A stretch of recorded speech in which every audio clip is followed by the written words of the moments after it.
Hello everyone, Kusoo dhawaada, a video overview of Somtix. Somtix is a website that helps you organize your events and sell tickets for those events, whether the events are paid or free. Somtix was created for two reasons. Firstly, to help surface and discover Somali events, and secondly, to make it easier for organizers to create these events and to promote them. We update our website with Somali events that are happening around the world on a daily basis so that it makes it easier for those interested in Somali events to discover it in one place and to buy tickets or to sign up. Today, I'm going to show you how you can set up your event. The first thing we need to do is to create an account. You can do that by clicking the register link there. I've already got that open for me. We wish events.Our would sign up, but that's unlikely. So once you fill this form in, hit sign up, and now we can log in with the same details that we've just created.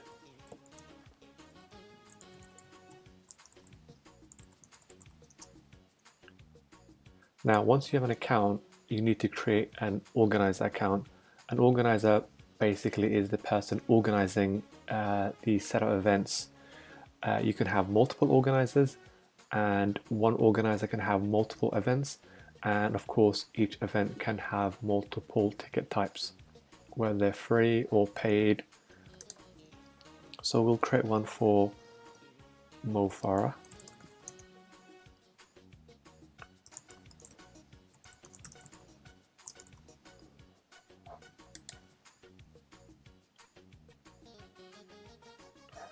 So we've created an account and we've created an organizer. We can quickly have a look at what the organizer page looks like. It looks very basic. We need to customize it. Before we do that, let's look at a few important account settings. If you go over here to this drop-down menu and click account settings, you'll find a few details. The default currency is the currency that will be displayed to users next to each ticket, so you can change this here. It's important to point out, whenever you create a new event, the event will inherit this currency that's been set. So if you want to change your currency for a particular event, make sure that you set it here firstly. For now, we leave it as USD. Another important thing that you have to do is to set up your payment details so that ticket payments can go directly to you. We advise setting up PayPal at the very least. It's a very popular payment gateway with over 200 million active users. To get your username, password, and PayPal signature, you will need to log into your PayPal account. Then go to All Tools, and then scroll down to API Credentials. Once this page loads up, you'll need to scroll down again. Click on Manage API Credentials, and then you'll find the username, password, and signature once you click each of these. And then once you open this, copy the text into these three fields, and this will set up PayPal for you. Let's now customize our organizer page. If you go to the Customize link here, you're able to change whether the organizer page is public or not. We recommend that you keep it public. You can have your organizer name set here, the email, and a description. You can also add your Google Analytics ID to track how well your organizer page or event pages are doing. And then you can add your Facebook and Twitter account. We pull in the content from these two social sites. So if we add in events.Our's Facebook page and his Twitter account, and then add a organizer logo, and then click Save. And now if we look at our organizer page, we have the logo, we have the organizer name, and we've pulled in his latest tweets and his Facebook feed.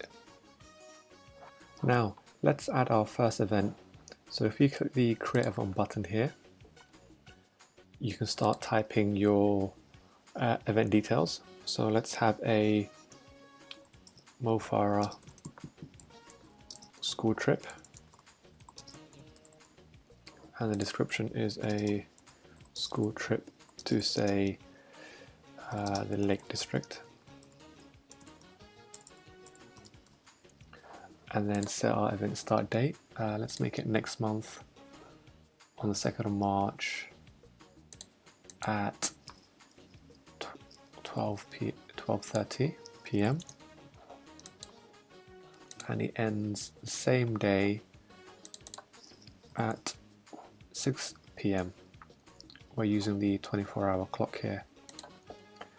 And then you can set an event image if you wish, and then a venue name. So the location of the venue or wherever the event is happening can be set here. So I'll just choose Lake District and then create the event.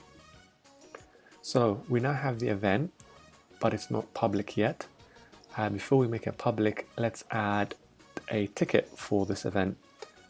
You can have multiple tickets for an event. The event ticket can be free or paid. So let's make this school trip a paid ticket, paid event. So we'll create two ticket types. One is a standard one, which costs £50 or $50 per student, and we limit it to 100 students, and we'll create that ticket. Now let's create another ticket type called Premium, and this costs $100 and only 10 students can get it. And for each ticket you can add a description. You can also add a particular day it goes on sale. So some tickets may come on sale earlier than others, for example an early bird ticket. And for our premium ticket, the students will get a one-on-one question time